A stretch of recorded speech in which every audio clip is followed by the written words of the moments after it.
I like this young bull. Welcome to Pigskin Passion TV. And it's your boy, the Black Mamba. And it's August 30th, season number 2, episode 64. And guys, we back. We back.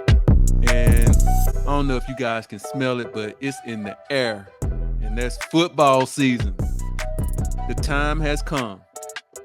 I have my draft on Sunday, and I'm almost ready, guys. I think I'm almost there. I'm gonna put in some work in the war room for these next 36 to 48 hours and be ready for the draft. My draft is Sunday, September 1st at 7:30. So I'll come back and report to you guys who made the final cut for the Mamba squad. But in tonight's episode, we're going to talk about my top 5 tight end picks at the number 12 position. And this is a position that, like, drafting the tight end for me is always hit or miss, and most of the time it's a big miss. It's been very few years where I've been able to hit on a tight end and they consistently produce throughout the year. And last year, drafting this position was probably one of my biggest mistakes because I had the bright idea that Darren Waller was going to have a monster year. So I specifically planned all of my drafts. I was in 3 leagues. I planned all of my drafts around getting this guy in the 5th round. And if you're picking a tight end that early, guys, you better hit a home run because of the value that's going to be at the other positions that you are kind of letting go. You know, that's why drafting Travis Kelce, Mark Andrews, those guys in the beginning rounds, if they hit big, then that's a good pick because it's like you've already got another number 1 receiver on your team. But if you miss, woo.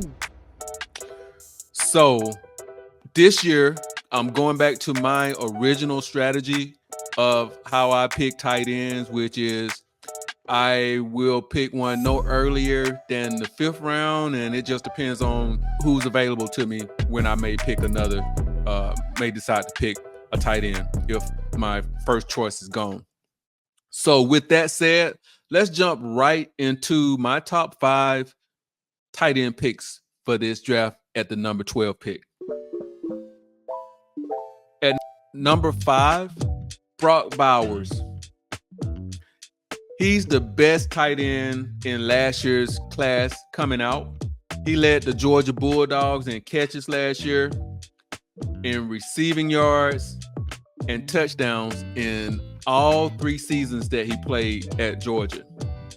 With that said, I'd be willing to take a flyer on this guy because unless you get one of the top 3 tight ends, which I just talked about, the production from this position is pretty spotty. I do think that there's top 10 upside with Brock Bowers. He comes into the league highly decorated. He's the first ever 2-time winner of the Mackey Award, SEC Freshman of the Year, All SEC First Team in 2021, 2022, and 2023. He was an All-American First Teamer in 2022 and 2023. So I think this guy has the potential, but he's a rookie. You never know. He doesn't have any proof at the NFL level, but he comes highly decorated. So with that said, I'm willing to give him a chance, especially at this tight end position where it's hit or miss. At number 4 is David Njoku. And if you guys followed me last year, you know that this guy was a big contributor to my championship run last year.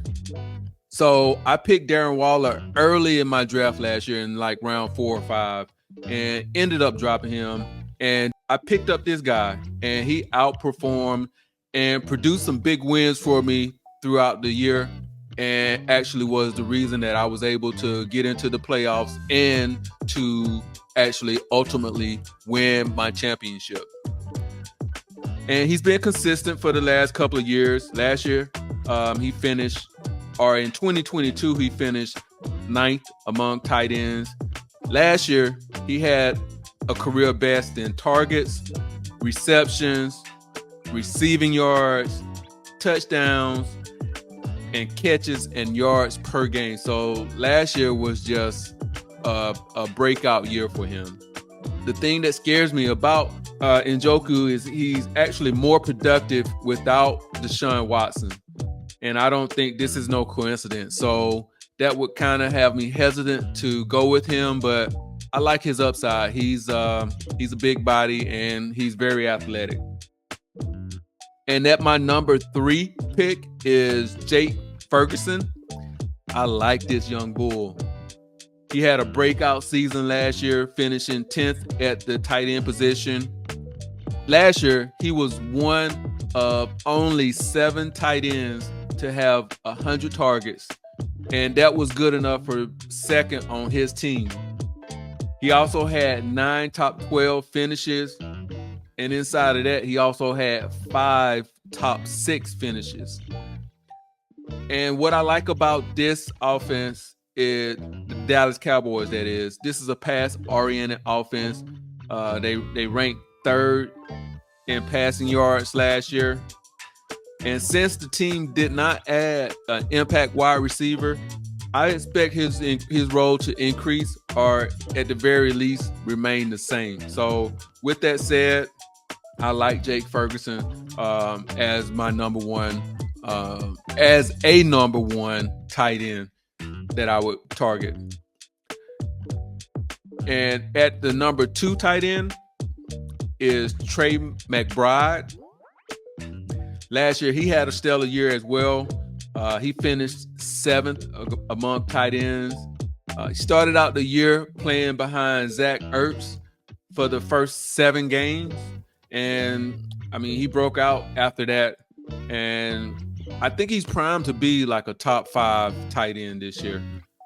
Last year, he caught 81 passes for 825 yards, had 3 touchdowns, which was a little on the low end, his touchdown production. But this year, he's going to have his starting quarterback back, which he did not have all of last year in Kyler Murray. So I think that this could be a really productive year for McBride. So I have him targeted as the number 2 tight end if I can't get this guy here. So with that said, my number 1 tight end is Mark Andrews. I think Andrews may be one of the most underrated tight ends in the game right now. You see, I've been kind of paying attention to the rankings, and I see young bulls like Laporta, McBride, and Kincaid all being rated before him on the draft board. And some of the reason may be because of his injury history. I don't know. But even with that said, if you're looking at a guy like Mark Andrews, you should probably look to draft him in round 4 or 5. I wouldn't go beyond that. I plan to draft him. I'm going to roll the dice and see if he comes to me at the end of the 5th round, since I have the 12th pick. I may or may not be able to get him. I don't know. I know that there'll be quite a few guys going before him, and I don't know how to run. You never know how to run on a position goal. So, but if he's available to me at that 5-6 turn, I'm definitely scooping him up. If not, if I can't get him in that turn, I'll just wait for one of the previous 4 guys that I mentioned. You know, if McBride is gone, then I'll go to Ferguson. Definitely between 7 and 8, one of those guys should be available. So Andrews is my guy. Hopefully I can get him, but if not, the other 4 are my backup plans. I like Andrews because in the red zone, he's the main red zone guy for Lamar. And with the addition of Derrick Henry, the passing game should be efficient again this year. So with that said, that's my number 1 pick. And if you guys hung in here with me this long, I have a bonus just a defense. I want to throw out a defensive pick. I know drafts are probably coming up, and the information that's coming out that I'm giving you, you may have already had your draft. But if you haven't had your draft yet, a defense that I like to go with defenses that are, I like to stream my defenses. So with week 1, the defense that I like is the Cincinnati Bengals. They're playing the New England Patriots. I think that that's a good defensive pick for the year if you like to stream defenses also. So, guys, there we have it. We went through the number 1 receiver, wide receiver, running back, and quarterback, tight end. And I'll create another video with role players on your team that you probably want to have on your team to make your team complete.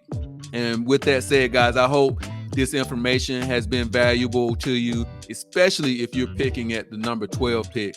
This should be a nice draft for us to just snipe players whenever they roll around to us. And with that said, guys, I have a public service announcement. Spike that like, comment, subscribe, and it's your boy, the Black Mamba, out.